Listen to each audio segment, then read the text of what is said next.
If the length of each side of a prism is reduced by multiplying each of its dimension by 1/3, then the volume of the new prism is A, 1/3 the volume of the original prism, B, 1/6 the volume of the original prism, C, 1/9 the volume of the original prism, D, 1/27 the volume of the original prism. So we're going to highlight some stuff.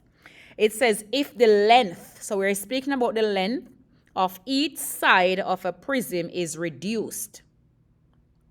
If something is reduced, it's got smaller. Now, it got smaller by multiplying each of this dimension. Dimension means the length of the sides. So we're going to multiply each of the dimension by 1/3.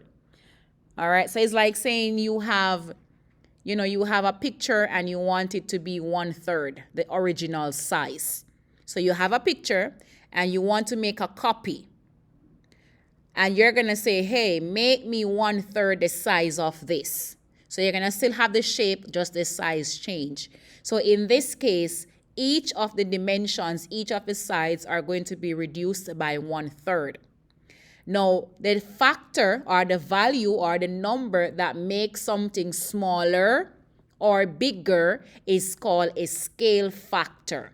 So we're going to write it down on our paper. We're going to be writing down the word scale factor. So in this case, our scale factor is going to be 1/3. Sometimes the question will use the word scale factor. Sometimes it will not, like this case. It says reduced by multiplying each of its dimension by 1/3. Now it says then the volume. So we're going to highlight volume. So what's going to happen to the volume of the new prism? So it's like we're making the new one from the old. So to get the new one, we're going to multiply the old dimensions by 1/3. So is it that the new volume is going to be 1/3 the size of the original? So we're going to work that out. Now we're going to write on our paper, in this case, volume.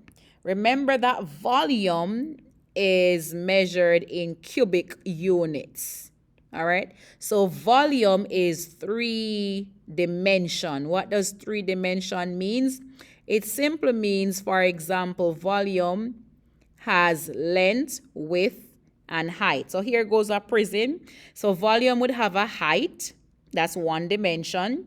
It will also have a length, that's 2 dimension, and it also would have a width. So when we say volume is 3-dimension, 3-dimension just means it has a height, it has a length, and it has a width. Because remember, volume is the amount of space occupied by something. So it has to have depth, it has to have a height. All right. So when we want to find the change, how will the new one change to give us the old one? Sorry, how will the old change to give us the new? We're going to write the change is going to be the scale factor. Scale factor to an exponent. In this case, if we're speaking about volume, we're going to have the exponent to be 3. It is 3 because volume is 3D, and 3D means that the exponent is going to be 3. Okay? So the scale factor, we already know from right here that the scale factor is 1/3. So we're going to put 1/3. And since it is speaking about, we're looking for the volume, how would the volume change? Volume is 3D, so then we have to put the exponent as 3.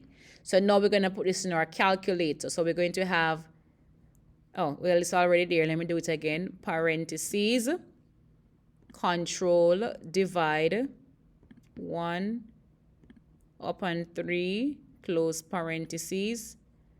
I need to click on the side like that.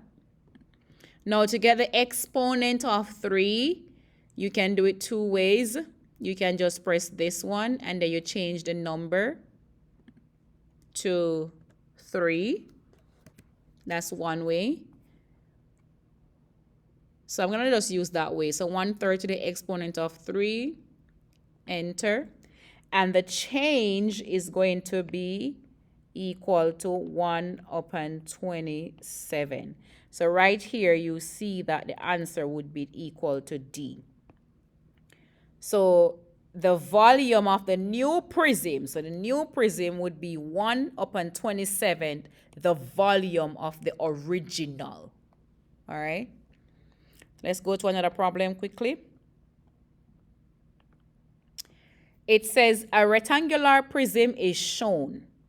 If the prism is dilated by a scale factor of 1/5, how does the surface area of the prism change? The surface area of the new prism equal the surface area of the original prism. So what's going to be the change? So again, there is a prism, this prism.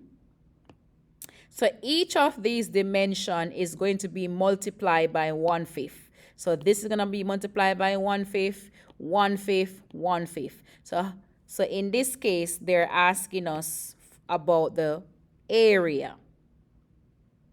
All right, so you're going to circle that on your paper, area. The other important thing is the scale factor. Okay, so our scale factor on your paper, you're going to write that down. Scale factor. So our scale factor is 1/5. All right. So we have that. And then we're asked about the area. So before, over here, we had volume. Okay. Over here, we are speaking about area. So in this case, for the area is going to be 2 dimension. Okay, so meaning you may have, for example, like a rectangle, for example, and a rectangle will only have a length. So it only has a length and a width, or if you want to call it a height. But either way, we only have 2 of them. So this is called 2 dimension. So to find the change, how will it change? We're going to have the scale factor in parentheses, so the exponent in this case of 2. Why is it 2? Because we're speaking about area. Area is 2-dimensional. All right, so if we do that, we're going to have our scale factor to be 1/5. And then we put the exponent 2. So you just go to your calculator and you're going to put this in your calculator. So we're going to have control divide. Let's do put your parentheses. So parentheses, okay. And then you're going to put 1/5. Then you click to the side, close parentheses, and then we're going to put this 2 at the top, like that. Enter. So the answer is going to be 1/25. All right, so the surface area of the new prism is 1/25, the surface area of the original prism. Now, part 2 says, what would be the surface area of the new rectangular prism? So this is the old one.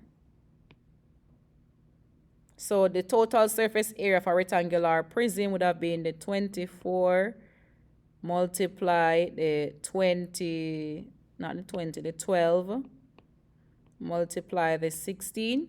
So if we were to multiply that, we would have 24 multiply 12 multiply 16, and that would have given us 4608.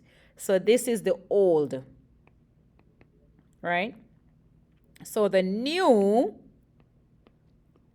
is that we would take the old, which is the 4, we will take the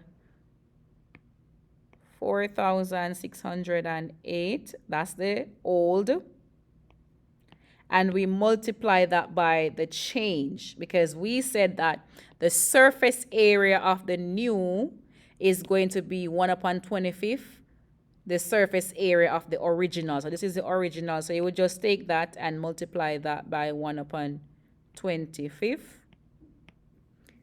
So if you have parentheses 4608, close parentheses, open parentheses, control divide 1 upon 25,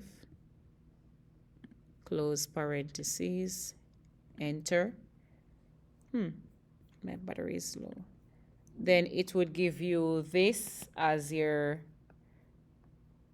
new surface area, 4608 upon 25. Okay, but most of the time the question will not ask you to find out the value. It would only ask you for the change. How will it change? All right, down here, a right hexagonal prism is shown below. A two-dimensional cross-section that is perpendicular to its base is taken from the prism.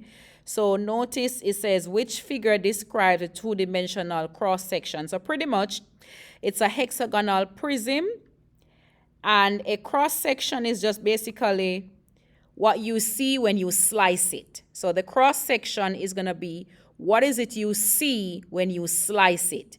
How are we going to slice it? We're going to slice it perpendicular to its base. So down here would be its base. So perpendicular would have been like that. So you're going to slice this way. So what would you see when you slice this like that? What shape would you see? Would you see a triangle? Would you see a pentagon?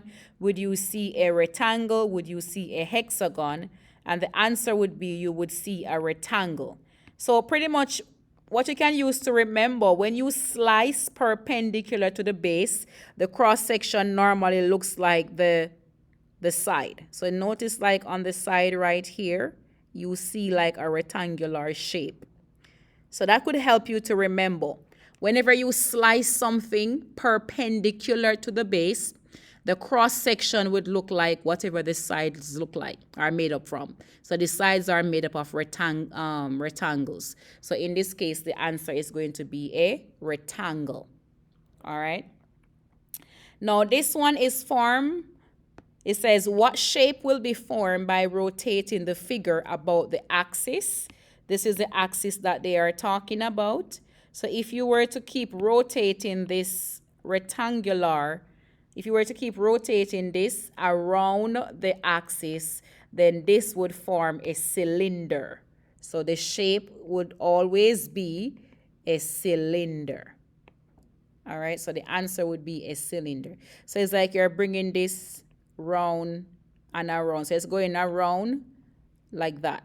So when it keeps going around, it creates like a cylindrical shape. So just imagine that you imagine this spinning around this line. So when it keeps spinning around, it's basically formed like a cylindrical shape. So it says what shape will be formed when you rotate around the axis, then you will have a cylinder shape.